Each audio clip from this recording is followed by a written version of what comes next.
The Boston Celtics just wrapped up their fourth game in the Summer League against the Los Angeles Lakers, and what a matchup it was. This game brought a mix of solid performances from guys who have been around the league for a bit, as well as some impressive moments from the rookies trying to make their mark. The Celtics finished with a 3-1 record, which is respectable, but unfortunately, it wasn't enough to get them into the playoff bracket since only 4 teams qualify, and there were 5 undefeated squads. Still, they have one more game to play, a consolation matchup, likely scheduled for a Saturday night, and it should be another chance to see these young players showcase their skills and fight for a spot on the roster from start to finish. The Celtics showed a strong defensive identity, especially in the second quarter, where they held the Lakers to just 9 points, a testament to how hard they were competing out there. The defense was relentless with plenty of hustle plays, including steals and blocks, and a lot of smart ball movement that created opportunities on offense. The team even went on an impressive 16-0 run offensively, which really helped them build momentum in a tightly contested game. While the Celtics didn't score as many points as some would expect, their defense was the key to securing the win by a final score of 87-70-8. The standout performer of the night was Jordan Walsh, who is now in his 3rd year playing Summer League basketball. Walsh led the team in scoring with 17 points, grabbed 6 rebounds, dished out 1 assist, and contributed to steals. His shooting was much more efficient than previous games. He shot 6 for 11 from the field, and he showed noticeable improvement from beyond the 3-point line. This kind of shooting confidence is critical for a player like Walsh, who often comes off the bench in garbage time but is hoping to secure meaningful minutes in the regular season rotation. Despite being only in his early 20s, Walsh is already considered a Summer League veteran, and it's clear he's using that experience to his advantage by being aggressive on both ends of the court. One of the things that really stood out about Walsh's game was his aggressive approach. We saw him go downhill to the basket, force turnovers, and even finish with a windmill dunk off a fast break. It's that kind of playmaking and defensive tenacity that could earn him a spot in the Celtics rotation next season. The coaching staff, including Brad Stevens and Joe Mazzulla,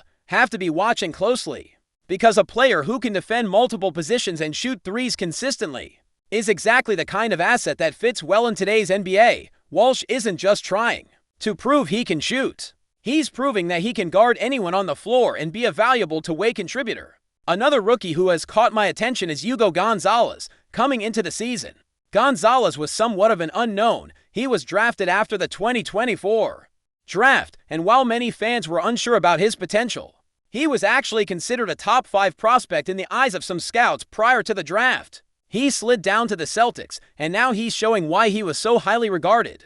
Gonzalez's time at Real Madrid gave him the chance to learn alongside veteran players, and that experience shows in how composed and smooth his game looks. He orchestrates the offense with ease, setting up plays and making smart decisions on the court.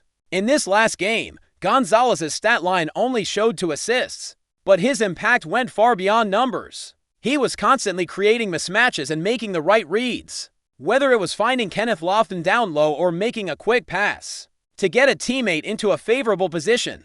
His basketball IQ is impressive, and he has a quick first step that allows him to attack the rim effectively. While his shooting from 3-point range still needs some work, he's shown steady improvement, and I believe that as the season progresses, Gonzalez will become a more reliable shooter. He's not the kind of player who will pull up for off-the-dribble threes often, but more of a catch-and-shoot guy who excels going downhill. His style fits perfectly with the Celtics' current roster, and there's a lot to be excited about when watching his development. On the flip side, one player who hasn't impressed me as much lately is Baylor Scheiman. It's tough to say this, because I have supported him in the past, but his shot selection in this game was questionable, and it really affected his overall impact. He finished with only 9 points, shooting 2 for 11 from beyond the arc and 2 for 14 overall from the field. However, Scheiman did contribute in other ways, grabbing 5 rebounds, dishing out 6 assists, and coming up with a steal. This shows that he still has the confidence to shoot, but also recognizes when he's struggling and tries to help the team in different ways. His defensive effort remains strong, which is encouraging, but offensively he needs to find a rhythm and figure out how to become more aggressive in creating his own shots. One key to Scheiman's success moving forward might be attacking the basket more often and drawing fouls. Getting to the free throw line consistently can help a shooter build confidence and get into a better flow. Right now, he seems to be figuring out his role and working on his weaknesses during this offseason. The Celtics will likely need him to step up in multiple areas next year, so it's crucial that he continues to develop both his shooting and playmaking skills. Two other players worth mentioning are Miles Norris and Kenneth Lofton Jr., both of whom have been impressive as two-way players. Both scored in double digits in this game, with Lofton Jr. also recording 3 steals and Norris adding the steals of his own. They were both active on the boards and showed better shooting efficiency compared to previous games. Norris has the size and athleticism to become a defensive force who can guard multiple positions, and he often towers over opponents despite what his listed height might say. His ability to switch onto guards and big men alike gives the Celtics flexibility on defense, and his ball-handling skills allow him to initiate offense when needed.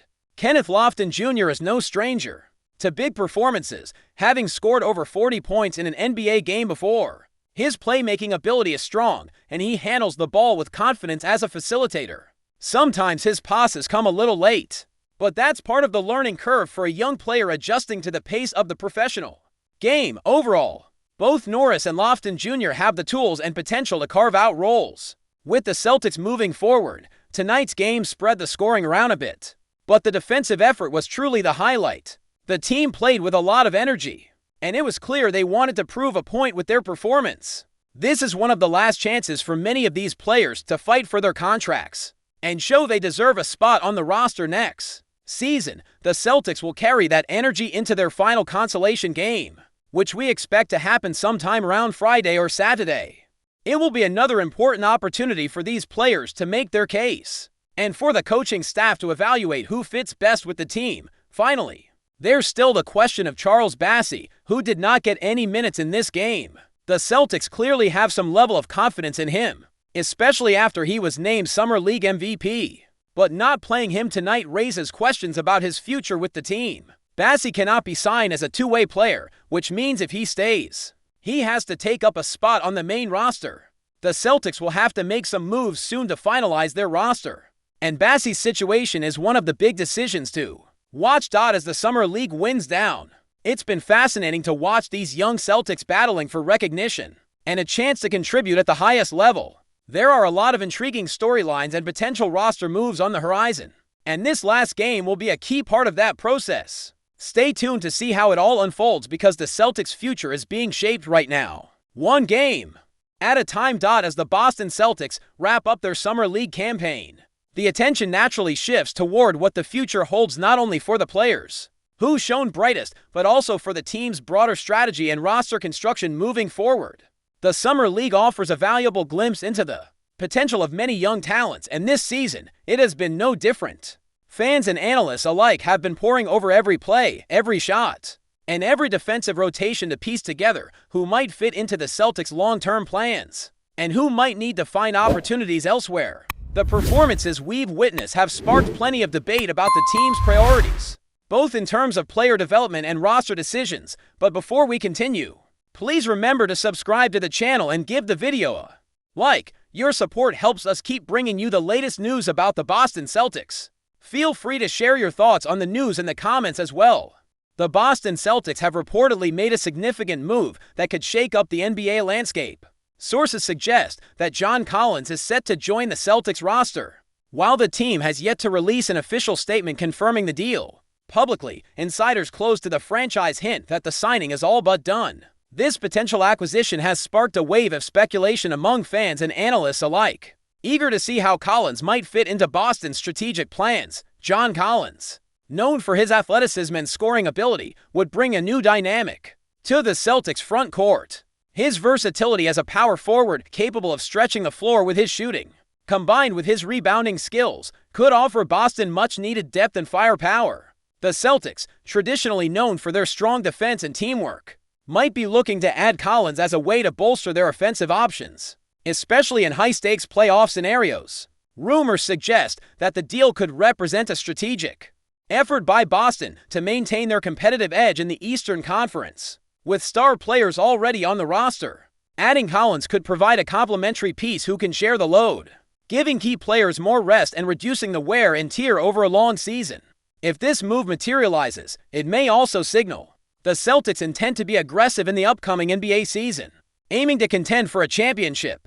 Some insiders speculate that the Celtics front office sees Collins as a potential cornerstone for future success, blending his youthful energy with the team's established stars. However, questions remain about how quickly he will adapt to Boston's system and whether his style of play will mesh seamlessly with the team's identity. Despite these uncertainties, the buzz around this possible signing has already energized the Celtics fan base. As the situation develops, more details are expected to emerge, but for now, the prospect of John Collins donning the green and white jersey is enough to stir excitement and anticipation in Boston and beyond. Whether this rumor turns into reality or not, it's clear that the Celtics are actively exploring ways to strengthen their squad, and Collins could very well be the next big piece in their quest for NBA glory.